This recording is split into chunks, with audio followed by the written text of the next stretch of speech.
It is the only language spoken by the PhD scholar and the illiterate warlord alike.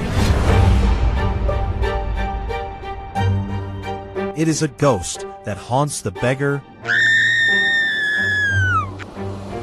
and a god that commands the billionaire. It isn't just paper, it's a collective hallucination, an addiction that has rewritten the DNA of our species. Look around. It is this, and only this, that dragged us out of the dirt and into glass cages that scrape the clouds. It is the fuel for engines that outrun the wind. It is a piece of paper with zero intrinsic value, yet it is the only lens through which we calculate the value of everything else on Earth. But where did this paper get the power of a god? Welcome to the history of the world's longest-running scam.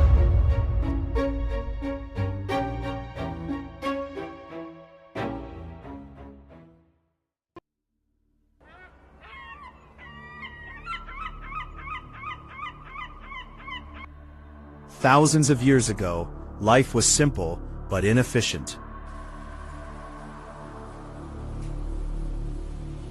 If you had rice but needed sugar, you had to find a man who had sugar and a desperate hunger for rice. The double coincidence of wants. It was a headache. So we got creative. We turned utility into currency. Cattle, grain, tobacco, liquor. If you could use it, you could spend it. But cows die, grain rots, and carrying a barrel of whiskey to buy a house is a logistical nightmare. The solution? Gold. Universal, indestructible, heavy. But the two-legged creature is a paranoid animal. Carrying gold invites the blade of a thief. Enter the goldsmith, the original architect of the Matrix. They offered a deal. Leave your heavy gold in my vault. I'll give you a receipt, an IOU. I owe you the weight of this paper in gold. People loved it. They traded the receipts. The goldsmiths watched from the shadows and realized something chilling. Nobody ever came back for the gold. The receipt became the money. Greed breathed life into the system. The goldsmiths started printing receipts for gold they didn't even have. They sold thin air and called it wealth. The world's first bank was born, and it was built on a lie. You think the bank takes your $1,000 and locks it in a safe? Think again. In the modern world, the lie has been legalized. It's called fractional reserve banking. You deposit $1,000. The bank keeps a measly 10%, just $100, and lends out the rest. Wait. Watch the magic trick. You look at your app. It says you have $1,000. The guy who took the loan looks at his app. It says he has $900. The bank just manifested $900 out of a keyboard. It's virtual. It's a ghost in the machine.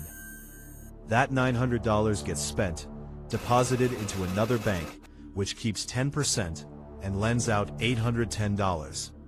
Your $1,000 has just become $10,000 of purchasing power in the market.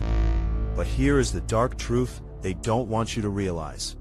If 30% of the world went to the ATM at the same time today, the system collapses. There is no cash. If the world's total bank balance is $100, less than $10 exists in physical reality. The rest? Just digits on a flickering screen, held together by one thing: trust. The architects of this system made it complicated on purpose. They want you confused. They want you to think currency and money are the same. They aren't. Currency is a medium of exchange. It's a contract.